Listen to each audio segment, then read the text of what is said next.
নমস্কার, শুভ সন্ধ্যা। র্যাপিড টাইমসে আপনাদের সকলকে স্বাগত। সারাদিনের সমস্ত খবর নিয়ে আমি দিয়া। আরজি কর কাণ্ডের প্রতিবাদে তৃণমূলের সাংসদ পদ ছাড়ছেন জোহর সরকার। মমতা বন্দ্যোপাধ্যায়কে চিঠি দিয়ে সাংসদ পদ ছাড়ার ঘোষণা করেছেন তিনি। আরজি করের চিকিৎসককে ধর্ষণ ও খুনের ঘটনায় আজ বিশ্বজুড়ে মানববন্ধন কর্মসূচি। শিলিগুড়িতেও মানববন্ধন কর্মসূচি পালন ও মিছিল করল বিভিন্ন স্কুলের প্রাক্তনীরা।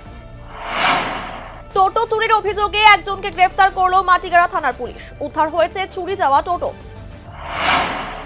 শিলিগুড়ির তরাই তারাপদ আদর্শ বিদ্যালয় প্রাঙ্গণে আমরা সবাই নতুন দিশা সংগঠনের পক্ষ থেকে বিনামূল্যে স্বাস্থ্য পরীক্ষা শিবিরের আয়োজন করা হলো। আমবাড়িতে রাজগঞ্জ ব্লক যুব তৃণমূল কংগ্রেসের উদ্যোগে দিবারাত্রি সম্প্রীতি কাপ ফুটবল টুর্নামেন্টের আয়োজন করা হলো। টুর্নামেন্টের উদ্বোধন করেন রাজগঞ্জের বিধায়ক খগেশ্বর রায়। খুঁটি পুজোর মধ্য দিয়ে দুর্গাপুজোর প্রস্তুতি শুরু করলো বেলাকোবা পাতিলা ভাষা কদমতলা সার্বজনীন দুর্গাপুজো কমিটি। এবছর 50তম বর্ষে পদার্পণ করছে তাদের পুজো।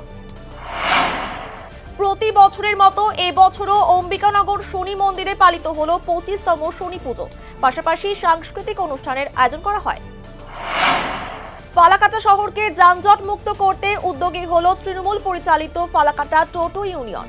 রবিবার তৃণমূলের দলীয় কার্যালয়ে টোটো চালকদের নিয়ে বৈঠক করা হয়। খুঁটি পুজোর মাধ্যমে শ্যামা পুজোর প্রস্তুতি শুরু করলো আলিপুরদুয়ার জংশন বিল্ডার্স অ্যাসোসিয়েশনের সদস্যরা। এবছর তাদের থিম অযোধ্যার রাম মন্দির। রামধনু গ্রুপের উদ্যোগে ফালাকাটা ব্লকের জটেশ্বর উচ্চ বিদ্যালয়ে অঙ্কন প্রতিযোগিতার আয়োজন করা হলো। এই অঙ্কন প্রতিযোগিতায় প্রায় 700 জন অংশগ্রহণ করেন। সারাদিনের সমস্ত খবরের আপডেট পেতে নজর রাখুন শিলিগুড়ি টাইমসে। শিলিগুড়ি টাইমসের খবর আপনারা পেয়ে যাবেন শিলিগুড়ি টাইমসের ইউটিউব, এক্স হ্যান্ডেল, থ্রেডস এবং ইনস্টাগ্রাম পেজেও। সঙ্গে থাকুন, দেখতে থাকুন শিলিগুড়ি টাইমস।